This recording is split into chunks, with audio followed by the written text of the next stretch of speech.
Well, howdy. Nearly senior citizen here. Greetings, boys and girls, and welcome to this another brand new day. The sun is shining. It is a bright and sunny day. Well, bright, sunny. The sun is out there. It's behind clouds. That happens. And last night, I did go walkies, full walkies, got back late. I started off late. It was like 8:30 at night, and it was dark and cold and windy and rainy, and I had a good walk. It was warm. Actually, it was almost too warm wearing my plaid shirt and my summer jacket. So, thumbs up for that. But I did the full 3-mile walk to Walmart, 3-mile walk back from Walmart. Thumbs up for that. As a quick aside, I wanted to also mention that I said this before, and it is true, but I just wanted to remind people because I've been practicing another one. When you do accents, largely what you're not doing is just a neutral accent. You're actually doing an impression of somebody. Maybe you just use that person as a basis for your accent. Maybe you're using them entirely and just copying their accent entirely. I had to do that. I've been trying for decades to get a proper Australian accent down, and even now I have troubles doing it properly. Only after watching YouTube videos, specifically this one fellow, Dave, who does EEV blog, I was able to finally mimic his accent. And so when I do an Australian accent, what I'm doing is Dave from EEV blog. But the thing is, there's another fellow I've been watching, Vince Menzani, I think his last name is, and his is a bit harder to do. I'm really working on that one, and I can't do it at all. I had it earlier, but he's got an interesting accent. I really like it. So, thumbs up on that. I'm going to be working on that one, so I've got 2 types of Australian accents. Thumbs up. Remember, do your accents out of love, not to mock. Thumbs up for that. Now, I know I talk a lot these days about my cosmic horror pantheon and my background information, that I'm trying to build the full encyclopedic knowledge so that I can work on stories that go within that. A lot of it I'm also doing just because I enjoy that sort of creative work. Yeah, it's largely in my head and being forgotten unless I can write it down. But you don't have to share your creativity with anybody. So, thumbs up for that. But one of the things I'd wanted to mention, I've talked before about how, these cosmic horror pantheons, how they survive. And I've also mentioned I've got 2 spectrums of stories about them. There's from our level, which is, if I've talked about the stories involving the character Tammy Bayman and Big Danny, and they live in a world, one of countless, infinite universes that are copies of ours. Their universe is close to the border. There's no real strong border between where the zone of universe we live, the Ungaden, the cold and dark, and the Ungare, which is the next level that's more real. There's no hard and sharp border. It's like, if you have a fan of yellow post-it notes and a fan of blue post-it notes, and then you just interleave all the post-it notes together, it's a gradual fade from yellow to that mix to blue. That's the way it is. But no, where can I go there? Yes, from our point of view, because they're unrelatable, too powerful, too strong, there's nothing for us to we can't relate to them. They're way out there. But I'm also writing stories on the forefront, the point of view of them, as sort of the young adult type stuff. And that's interesting as well, because dealing with the young adult type stuff and making things that are incomprehensible comprehensible is fun. Now, I've mentioned before how there's like Tamakanoso, who's a wolf-like pack creature. That's the kind of cosmic horror. It has a pack of Gakiri, which is just a title. Gakira, which was Amagaratsu, is just another title. It doesn't mean anything else. It just means, most powerful. And then Gakiru is just another title for those that are less powerful but more powerful than most. And then Gakiri and Gakire, it's all just a title, it's not a name. But him, well, not really him, but they don't have genders because they don't have genders or sexes. There is no couple for any of them. They are alone. But it, with its Gakiri, they run. That because they are wolf-like. They run because running is enjoyable. You lose yourself in the moment. There's no past. There's no future. There's only now. There is no thinking. There is only being. There is only experiencing. And they run. And they run through 1,000 worlds in each universe. And they run through 1,000 universes before they collapse in a pack, exhausted. Now the thing is, when you're running, you have to eat. Now remember, as much and as relatable as these beings are in the young adult type format, they're still not nice. They don't care.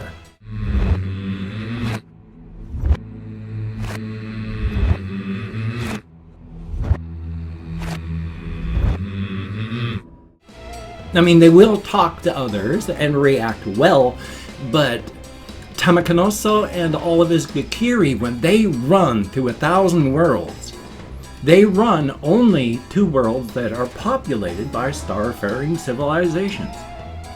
And as they run, they eat to keep up their strength. They come bursting, millions of them, out of the woods on these populated planets. And they spread across the planet, killing and eating. Just eating every man, woman, and child they come across. And there's no hiding. If you're 50 miles underground, they all get together and they dig. Until 50 miles down, they dig you out and they eat. And they keep running and eating until the planet is clear. But only of intelligent life. They don't eat any of the animals or plants or insects or fish. It's just all the people. And when there's no people left, into the forest they go and on to another world. 1,000 worlds in every universe. 1,000 universes. Sounds terrible. It is. But there's also an infinite number of universes in each zone, and each universe is spawning universes intensely. After all, if the many worlds theorem thing is hypothesis halfway holds true, and there are universes spawning, then there is infinity in a single grain of sand. Because it could be on the far side of our universe, in one galaxy, on one planet, on one beach, on one grain of sand, in one molecule of that, in the one atom that makes up that molecule, in the one subatomic particle that's broken down into quarks. Each one of those quarks that makes up all that at the bottom of the chain, each femtosecond, they have an infinite number of directions that they can travel because of just random stuff. Using the many worlds hypothesis, because of that, each one of those possibilities spawns another universe where it does that. And then, of course, each one of those universes has, on the far side of the universe, in this one galaxy, on this beach, on the grain of sand, in the molecule, in the atom, in the quark. And then each one of those, each femtosecond, has an infinite number of directions they can go. And it just keeps on going. So that's what's happening in this place. So when they go through and each of their runs, they devour 1,000,000 worlds. It's 0.10 trillion zeros, and then a 1% of 1% of population in that universe at that moment. Terrible, but... And after all, even my favorite one, Gotzi Ray, I mean, when he gets hungry, each day of his He just drops into a universe in the Angara, looks for a nice plump galaxy, scans for fat planets, and then drops down and eats every single person there. Now, it's no more merciful, even though it doesn't really happen that way, because God's Ray stays scaled to the planetary scale. To its point of view, it's just reaching down with its tendrils like the tongue of an anteater and then just licking them clean and then going down for more.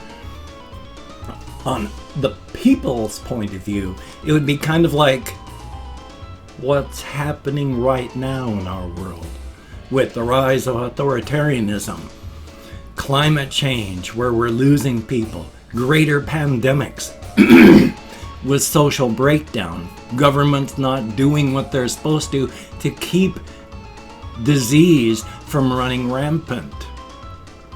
Even as pollution and plastic and war brings about more death, in real life, we may not last even 100 years. We may not last even another 50. And that's what happens when Ray eats in these fictional stories. He doesn't literally It's just, at the end of when he's done and goes, I'm full. Everyone's still dead. Even though he didn't physically drop down and chew them all up. And then, of course, there's the ones like Ray, who's the fungal body wedded to the flesh of the infinite city. It can't move, but it still needs nutrition. And it has mycelia that travel out through not each, because there's an infinite number, but a large number of universes, gathering just information. The mycelium are everywhere, bringing back information. But he also does need nutrition. And so on some planets, in some, the infection sets in. And there's mildew and mold and fungus that starts doing things like eating plastics. All plastics. The people that live on these planets, because they're all populated with star-faring civilizations or people like us, they've discovered that there's molds, fungus, and mildews that eat copper and iron. And they start noticing everybody's feeling run down. And when they check, like even genetic sequencing, everybody's got mycelium running through them. And after a time, everything is getting really sick. There are people that are mutating. People are getting trapped in their homes and just the fruiting fungal bodies bursting out of them and infecting others. Eventually, the whole planet is covered with a soft, fluffy layer of mildew and mold with fungus and mushrooms everywhere. And after a time, the mycelium's gone down so far that there's nothing left but just the fungus and the mold and the mildews. And then they start cannibalizing themselves until there's nothing left but a black, spiky ball of nothing but desiccated fungus. Nothing else. They're not cruel, but they don't care about others. They can't relate. Their power levels are too high. It's like us trying to relate to bacteria or trying to relate to a virus. A virus is just a chunk of RNA. We don't even know if they're still alive. That's them trying to understand us. And then we're the virus trying to understand the people trying to understand us. Doesn't work. But hey, I have opened up 24 hours worth of comments in my community tab, and I'm going to go through and thank 20 to 25 people for having left me a comment. I'm not reading the comments right now. I'm going to read them afterward. Thank you for having left a comment. not going to do that. I'm going to thumbs up each comment, read them all, answer as many as I can. But for right now, I'm just thanking you for having left me a comment. If I mispronounce the username, no disrespect is intended. I'm an American English speaker. We're just not good at that sort of thing. And even though I count an American Sign Language on the fingers of this hand, with my depression, fibro, untreated ADHD, I'm lucky I can remember that my name is not Rutherford P. Farquhar. I'm amazed that I can actually remember to do that sometimes. Not this movement, but the whole Rutherford P. Farquhar thing. Anyway, though, let me first make sure I'm centered, and then call up my Chrome to get this done. Okay, we have Paladin Wallian, thumbs up and thank you. Jeremiah with, it's a 0, so it's M0Y, thumbs up and thank you. We have Daniela Victoria, thumbs up. Zach Fraser Brain, thumbs up and thank you. Catherine Grantham, greatly appreciated. We have Fernando Wolf Black, I like the last name, thumbs up. Kathy Kitska, greatly appreciated. Wings Within Tube, thumbs up and thank you. Sebastian Ferris, greatly appreciated. Aryan Jaw, and then Caden Casenberry, Quesen, and then Barry, thumbs up. And Fetus Deletus, I like the name. Stephen Blanchard, greatly appreciated. Bailey Snyder, thumbs up and thank you. We have Brutish Wing 2.0, thumbs up and thank you. We have Elder Wolf 569 and Russian Timing, thumbs up and thank you. Snow, greatly appreciated. Leroy Marabi, thank you very much. Austin Clark, greatly appreciated. Big Ol' Worm, thumbs up and thank you. 420 Tony, greatly appreciated. Epos, thank you. And then we have Ali Shabiri. I think I'm at this one. I can't remember now. Oy vey.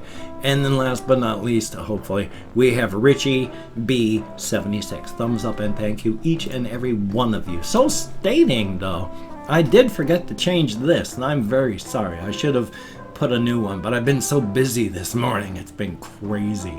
Ugh.